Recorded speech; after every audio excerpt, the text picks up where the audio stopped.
నమస్తే. Welcome to our channel. ప్రస్తుతం మనతో సీనియర్ జర్నలిస్ట్ దాము బాలాజీ గారు ఉన్నారు. వారితో మాట్లాడదాం.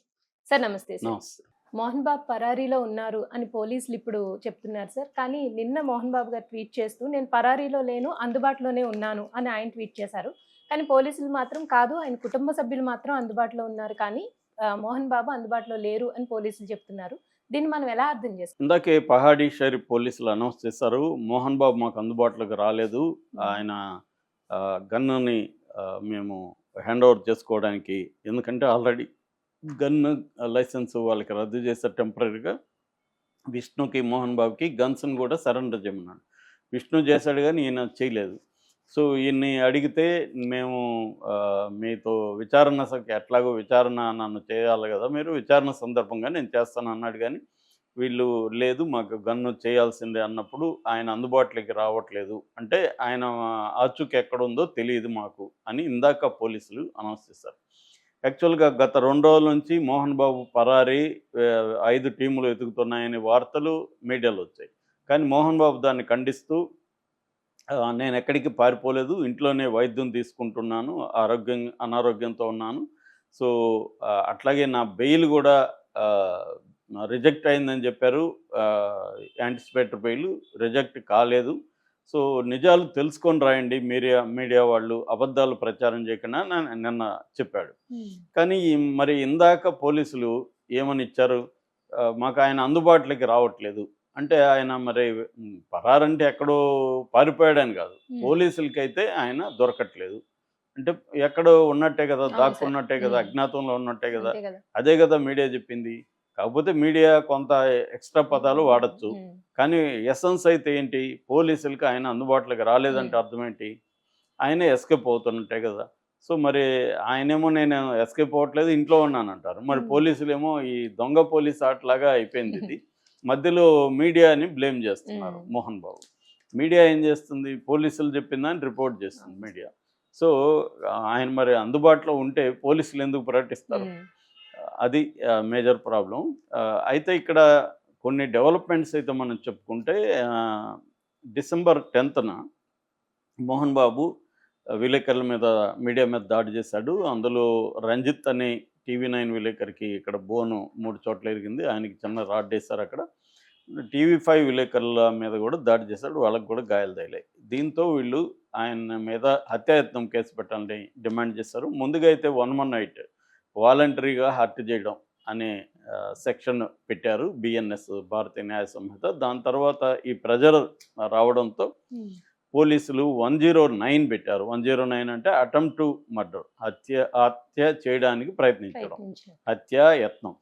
సో, ఆ సెక్షన్ కింద పెట్టినప్పుడు అది నాన్ బెయిలబుల్. దాంతో ఈయన ఏం చేశాడంటే 438 కింద బెయిల్ కోసం, యాంటిసిపేటరీ బెయిల్ కోసం హైకోర్టులో వెళ్ళారు. ఈయన తరపున మామిడి అవినాష్ రెడ్డి పిటిషన్ వేశాడు. అక్కడ అది జడ్జి గారు వచ్చి జస్టిస్ కె లక్ష్మణ్ బెంచ్ దగ్గరికి వెళ్ళింది. ఆయన దాన్ని పెండింగ్లో ఉంచారు. అంటే మామూలుగా ఇలాంటి బెయిల్ పిటిషన్ ఏమో కౌంటర్ అడుగుతారు పోలీసుల్ని. దాదాపు 8 మంది ఏమో వీళ్ళు ప్రతివాదులుగా కూడా చేర్చారు దాంట్లో. అంటే గవర్నమెంట్ డీజీపీ దగ్గర నుంచి అందరినీ. సో, వాళ్ళకి నోటీసులు వెళ్తాయి. వాళ్ళు బెయిల్ ఈయనకి ఇవ్వద్దని వాళ్ళ ఆర్గ్యుమెంట్స్ ఉంటాయి. ఇవన్నీ జరగాలి బెయిల్ అంటే. బెయిల్ ఎప్పుడు బెయిల్ ఇస్తారు, ఎప్పుడు బెయిల్ ఇవ్వరు అనేదానికి జనరల్‌గా ఏముంటదంటే, ఈ బెయిల్ ఇస్తే ఈ వ్యక్తి సాక్షుల్ని బెదిరించొచ్చు, లేదా ప్రలోభపరచొచ్చు, లేదా సాక్ష్యాధారాలను తారుమారు చేయొచ్చు, లేదా ఫ్లైట్ రిస్క్ పారిపోవచ్చు విదేశాలకి అని 3 కండిషన్‌లలో జనరల్‌గా బెయిల్ వద్దని వీళ్ళు చెప్తారు. అయితే ఆయన ఈ 3 నేను చేయను, నేను దీనికి కోఆపరేట్ చేస్తానన్నప్పుడు బెయిల్ వస్తుంది మామూలుగా. సో, అయితే నాన్ బెయిలబుల్ కేసుల్లో యాంటిసిపేటరీ బెయిల్ రావడం కొద్దిగా డిఫికల్ట్. రెగ్యులర్ బెయిల్‌కి ఏసుకోవాలి. అయితే ఈయన బెయిల్ పెండింగ్‌లో ఉందని చూపిస్తుంది. నేను ఇందాక కూడా ఆహ్, తెలంగాణ స్టేట్ హైకోర్టు వాళ్ళ సైట్‌లోకెళ్ళి ఈయన పొజిషన్ చూసాను. దాంట్లో పెండింగ్ అనే వచ్చింది తప్ప రిజెక్టెడ్ అని రాలేదు. కాబట్టి పెండింగ్‌లో ఉన్నట్టు మోహన్ బాబు ఆ విషయంలో కరెక్ట్‌గానే చెప్తున్నాడు. పెండింగ్‌లో ఉంది. ఇంకొక రెండో పిటిషన్ కూడా వేశారు వీళ్ళు. దాన్ని మాండమస్ అంటారు. మాండమస్ రిట్ అంటే అర్థమైందంటే గవర్నమెంట్‌ని గాని, పోలీసుల్ని గాని ఆదేశించాలి. ఏమని? ఏదైనా పని చేయమనో చేయొద్దనో ఆదేశించమని కోర్టును అడిగేదాన్ని మాండమస్ రిట్ అంటారు. ఈయన తరపున నాగేష్ రెడ్డి అనే ఒక అడ్వకేటు ఈ పిటిషన్ ఫైల్ చేశాడు, రిట్ ఫైల్ చేశాడు.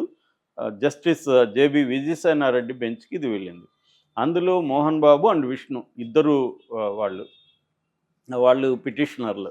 ఈ ఇద్దరు పిటిషన్లు అడిగింది ఏంటంటే, ఇట్లా మాకు సెక్యూరిటీ కల్పించమన్నాము.